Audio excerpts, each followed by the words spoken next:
Fala galera, tudo bom?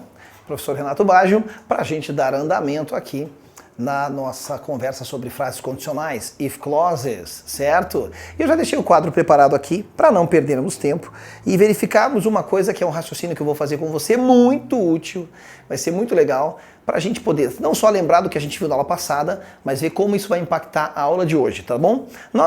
A gente já está vindo aí falando de frases condicionais, if clauses, e na nossa primeira aula desse assunto, nós falamos sobre o tipo 0 e o tipo 1, que tá ali, ó. Tipo 1, eu pus um exemplo de uma frase ali, certo? Então o que acontece? O tipo 0 tratava de coisas que são, enfim, nós estamos certos de que vai acontecer, né? Exemplos do tipo, se eu tocar o fogo, eu me queimo. Exemplos do tipo, se eu parar de comer, eu emagreço, né? Então era isso. E nós tínhamos aí o caso número 1, que já trabalhava com diferença de tempo verbal em cada lado da frase. Veja, o que a gente lembra das frases condicionais não custa relembrar, porque relembrar é viver, ó. A gente tem aqui um if, e a gente já sabe que se a frase começar com if, ela tem que ter vírgula.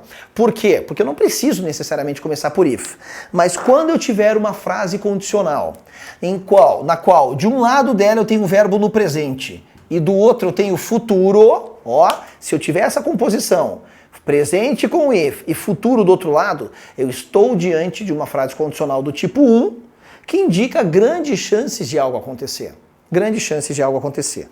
Agora vamos fazer um raciocínio aqui bem legal comigo, tá? Pra gente aproveitar e ver que os casos número 2 e 3 nascem desse daqui. Nascem desse daqui. Olha que legal, vamos lá. Já falo aqui a tradução dessa frase e o exemplo, tá? Mas faça aqui uma análise comigo. Se eu quero bater um papo contigo, quero conversar com você, tá certo?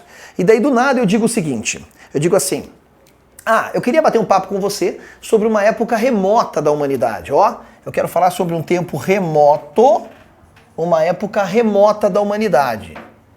Eu quero falar com você sobre o quê? Eu quero falar sobre presente, passado ou futuro? Bom, eu quero falar com você sobre uma época remota, eu quero falar sobre o passado, concorda? Ó, vamos até deixar em inglês aqui que fica bonitinho. Tá bom, agora vamos fazer outro raciocínio. Você fala assim pra mim, professor, eu tava vendo aí que a loteria tá acumulada, eu tava a fim de apostar um pouco na loteria aí, ver o que dá. Daí eu falo assim pra você, pô, meu irmão, você tá aqui estudando. Você tá, na verdade, não apostando no seu futuro, você tá plantando. Quem planta trabalho colhe sucesso. Você vai querer jogar na sorte, eu falo pra você, até porque foi feito um cálculo, foi feito mesmo, tá? Que constatou que é mais fácil você ser atingido por um raio do que você ganhar sozinho na loteria. Certo? Aí eu quero te desestimular, porque eu acho que é plantar um sonho que, enfim, fica muito ao acaso, enfim, né? Mas vale a pena você se dedicar em construir o seu futuro do que querer que ele caia no seu colo. E aí eu falo assim, olha, para com essa história de loteria, você é inteligente. Existe uma chance remota de você ganhar na loteria. Quando eu te digo isso, olha, existe uma chance remota, isso significa que você tem mais ou menos chance.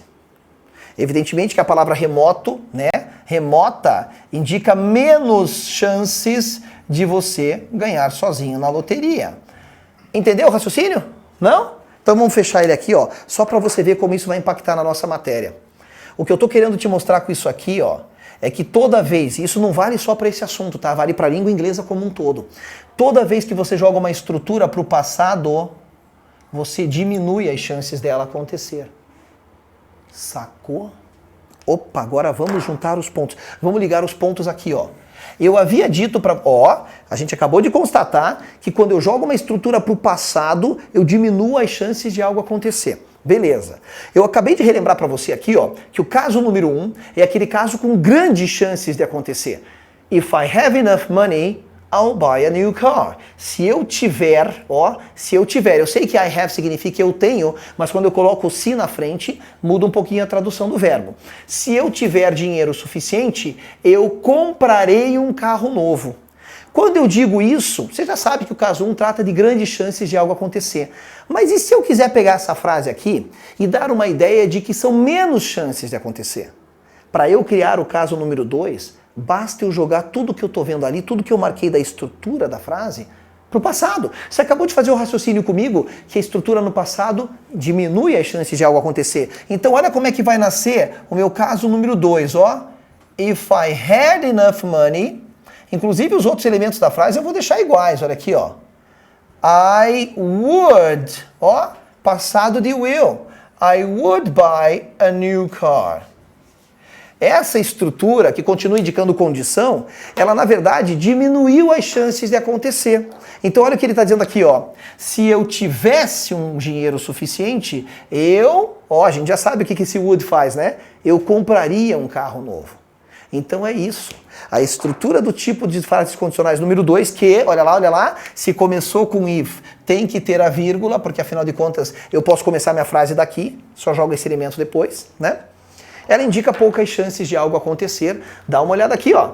As frases condicionais do tipo 2 indicam pouca chance de algo acontecer, mas é por causa daquele raciocínio que eu te fiz, que uma estrutura do passado, ela diminui as chances de algo acontecer. Então olha aqui a nossa frase agora que está ajustado com o contexto de estudar. If you studied, you would pass. Se você estudasse, você passaria. Certo? Aqui já denota que, por exemplo, de repente você não está estudando, ou seja, as chances de passar são pequenas. E eu posso ter ela toda na negativa, só que agora é passado, e a gente já estudou que no passado a negativa se faz com didn't. Então, if you didn't study, you wouldn't pass. Se você não estudasse, você não passaria. Dá para misturar afirmativa com negativa? Também dá. Também dá e fica assim, ó. Eu posso ter tanto a primeira parte negativa e a segunda afirmativa, quanto o contrário. Contanto que a frase faça sentido, eu só apenas ajustei aqui, ó. O vocabulário antes era passar. Agora eu ajustei para reprovar, para que a frase faça sentido. Um leve ajuste. Então dá uma olhada aqui, ó. Se você não estudasse, if you didn't study, you would fail. Você falharia, você reprovaria. If you didn't study, you would fail. Agora eu posso dizer assim também, ó. If you studied, you wouldn't fail. Se você estudasse, você não falharia, você não reprovaria. E vale a pena, porque costuma cair assim na prova, você lembrar que normalmente eles juntam esse I com o would aqui, ó, e ele cai assim na prova, tá? I'd. Então aqui poderia ficar assim, ó. If you didn't study, you'd, apóstrofo D só. You'd fail, um apóstrofo e a letra D. You'd fail. Beleza? Bem legal isso? Então, o que você está vendo que está acontecendo aqui? Vamos para o quadro de novo, tá? A gente vai ter que estudar até o tipo 3 das frases, ó. Até o tipo 3, tá certo? Eu já vou apagar aqui para a gente subir para não ficar muito baixo. Só deixa eu fazer o raciocínio direitinho, tudo bem? Olha só. Se eu tinha uma número 1, um caso de frases aqui do número 1, que indicam grandes chances de algo acontecer, vou pôr uma setinha para cima, estabelecendo aqui na sua mente uma relação de grandes chances de algo acontecer. Aí eu joguei a estrutura para o passado. Ao jogar a estrutura para o passado, eu diminuí as chances de algo acontecer. Certo? Eu diminuí. Então tá bom. Então, agora, no caso número 3, o caso número 3 é o caso que justamente mais cai, porque ele trata de algo impossível de acontecer. Como assim? Você já vai ver. Ele é o caso que mais cai na prova, porque ele é o mais complexo estruturalmente. Embora não seja assim tão difícil, porque dá para traduzir ao pé da letra. Mas veja, a estrutura indicava grandes chances. Joguei para o passado, diminuí as chances. Para eu eliminar as chances, o que tu acha que eu vou fazer? Eu vou pegar o que já está no passado, ó, e vou jogar mais para o passado. E vou jogar mais para o passado.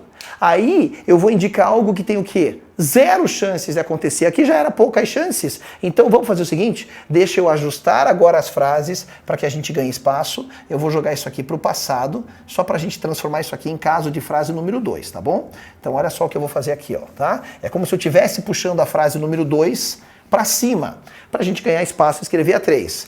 If I had enough money, se eu tivesse dinheiro suficiente, I would buy a new car. Pronto, estamos aqui diante das frases do caso número 2. Arrumei lá, tá bom? Frases do caso número 2 que indicam o que mesmo? Ah, sim, poucas chances de algo acontecer. Deixa eu fazer essa setinha aqui. Então tá bom. Então veja, agora eu vou jogar a estrutura mais pro passado ainda, para a gente poder criar o caso número 3. Que são as frases condicionais que tratam algo impossível de acontecer. Sabe quando você diz assim, se eu tivesse visto a Angelina Jolie, eu teria pedido um autógrafo para ela. Você está falando algo do hipotético, né? Quando você diz se eu tivesse visto, sei lá, que ator, atriz de Hollywood, e você, na verdade, você não viu. Eu teria pedido. Na verdade, você não pediu. Tudo o que você falou nem aconteceu, que é o que a gente chama em inglês de unreal possibility. Ou seja, o caso número 3 trata do que a gente chama de unreal possibility, ou seja, possibilidade irreal, portanto, no plano do imaginário. Legal? E como é que eu faço isso? Bom, eu vou ter que pegar uma estrutura aqui que está no passado e jogar mais para o passado. O passado do passado é o que a gente chama no inglês de past perfect, que indica que você tinha feito alguma coisa. Eu tinha estudado. Vai ficar assim, ó. Se eu dissesse eu tinha estudado, I had studied. Ó, é isso. Isso é o passado do passado. Mas se eu quero dizer que eu tinha visto, I had seen. Se eu quero dizer que eu tinha trabalhado, I had worked. Ou seja, é a tradução literal do português. Dizer que você tinha feito alguma coisa. Então eu vou pegar essa estrutura para pôr aqui, ó. Para jogar ela no lugar do meu simple past aqui, ó. Vai ficar assim, ó. Se eu tivesse... Bom, esse aqui é o tivesse do passado do past perfect. Mas agora eu tenho que fazer assim, ó. Poderia ser tivesse ido. Poderia ser tivesse visto. Tivesse trabalhado. Mas aqui a ideia é do próprio verbo ter. Se eu tivesse tido, vai ficar assim, ó. If I had enough money. Ó. E aí você fala, não, mas espera aí. Você repetiu had. É que o primeiro aqui, ó, é o verbo auxiliar tinha. E o segundo é o próprio verbo ter. A tradução fica, se eu tivesse tido dinheiro suficiente, eu teria. A gente já estudou esse teria. Lá nos past modals. Tá vendo por que a gente estudou antes? Porque agora vai me ajudar aqui, ó. E fica assim, ó. Eu teria, I would have, comprado, bought a new car. Então, olha o que está acontecendo aqui, ó. De um lado da estrutura eu tenho isso, do outro eu tenho o meu would have mais um verbo na terceira forma, e esse caso eu posso traduzir ao pé da letra.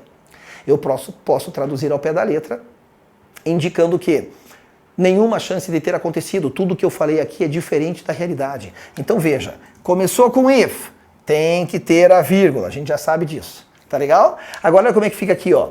Se eu tivesse tido dinheiro suficiente, eu teria comprado um carro novo. Você concorda que quando eu digo se eu tivesse tido, é porque eu estou imaginando a possibilidade de ter, mas na verdade eu não tive?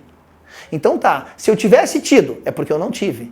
Eu teria comprado, mas eu não comprei. Nada do que eu falei na frase aconteceu, por isso que o terceiro caso é chamado de possibilidade irreal. Vamos aos nossos exemplos aqui, ó. Terceira situação, tratam de algo que é impossível de se realizar. Ele também é chamado de possibilidade irreal, que eu te trouxe o nome em inglês aqui, ó, unreal possibility. Mas ele não me preocupa, apesar dele ser, né, em termos de estrutura gramatical, ó, 2 verbos aqui, 3 verbos aqui, ele não me preocupa porque ele pode ser traduzido ao pé da letra no português, portanto você vai entender o que a frase quer dizer, caso ela caia no texto de uma prova, por exemplo, tá? Então olha o que ele diz aqui, ó. If you had studied, you would have passed. E olha o que ele diz na negativa. If you hadn't studied, you wouldn't have passed. Deixa eu fazer um teste para você. Qual dessas duas frases você gostaria de ouvir ao final de um ano letivo, tendo você feito as provas de, por exemplo, vestibular para as instituições que você deseja estudar? Qual das duas frases você acha que você gostaria de ouvir? A que está toda na afirmativa ou que está toda na negativa? Cuidado com o que você vai me responder, tá? Quer ver? Vamos traduzir? A primeira está dizendo assim, ó. Se você tivesse estudado, você teria passado. Você não quer ouvir essa frase. Ah, mas ela é afirmativa. Sim, mas a ideia é negativa. Deus o livre, não. Você não quer que eu vire para você e fale, pô, meu irmão, que vacila, hein? Se você tivesse estudado, você teria passado. Se eu digo para você, se você tivesse estudado, é porque você não estudou. Você teria passado, é porque você não passou. O que você vai ouvir de mim é a frase número 2, é ou não é?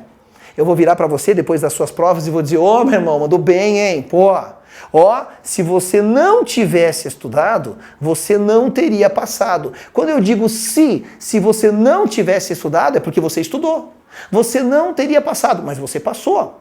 Ou seja, nesse caso número 3, somente na frase número 3, que usa justamente os past modals aqui, ó, né? Usa o past modal aqui, vai ser o mesmo princípio. Se a frase é afirmativa, a ideia é negativa. Se a frase é negativa, A ideia é afirmativa, ou seja, somente no terceiro caso, a ideia é contrária da estrutura. E é justamente por isso que esse é um dos casos que mais caem.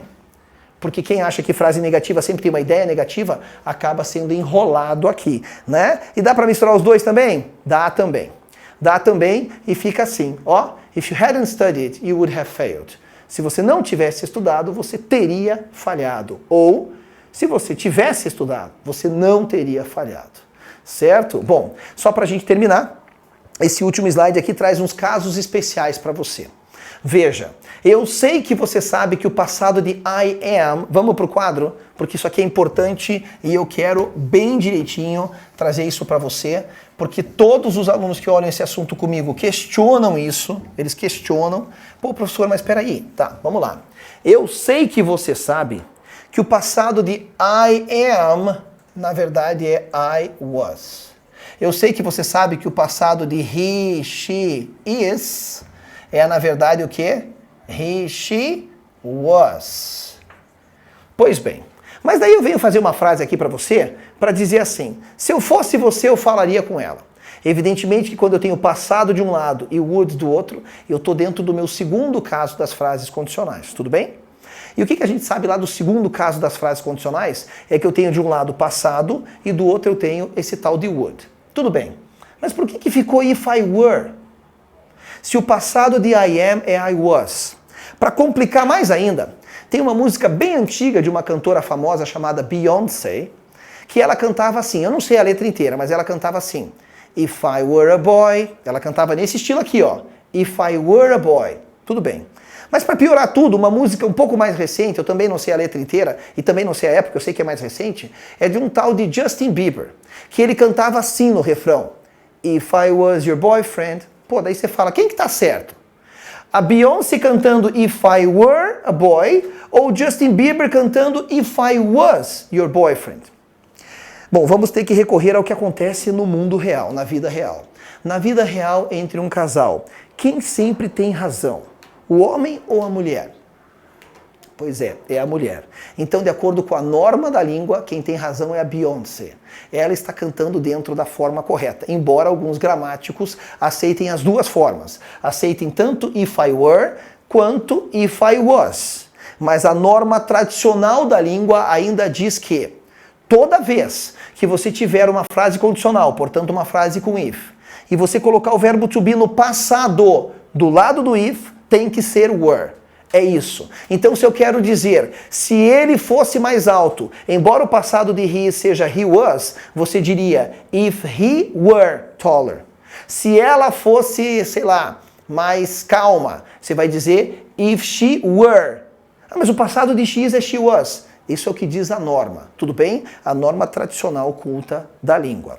E a segunda situação que a gente tem aqui é que você pode misturar os casos anteriores que a gente estudou. Na verdade, você pode misturar contanto que você saiba o que você quer dizer, tudo bem? Então veja, aqui não é tudo engessado, a língua ela tem essa plasticidade. Você consegue, né, mudar a estrutura da língua dependendo do que você quer dizer, contanto que a mensagem fique clara. Então veja o que tem aqui, ó. Eu posso misturar os casos que a gente estudou, dependendo do que eu vou dizer. Olha essa frase. Ela usa uma parte do caso 3, tá? Com uma parte do caso 2. Mas faz sentido. If I had taken an aspirin, I wouldn't have a headache now. Se eu tivesse tomado uma aspirina, eu não teria uma dor de cabeça agora. Se você olhar ali de novo no nosso vídeo, que o terceiro caso aqui é sempre 3 verbos, né? Would have bought. A gente tinha feito, né, no quadro. Aqui eu estou só com 2 verbos, eu estou dentro do caso 2. Então eu misturei na primeira parte da frase caso 3, com a segunda parte depois da vírgula caso 2, e tudo certo. A mensagem da frase está muito clara. Se eu tivesse tomado uma aspirina, eu não teria uma dor de cabeça agora.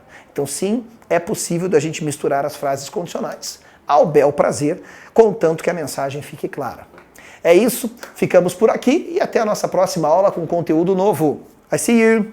Bye.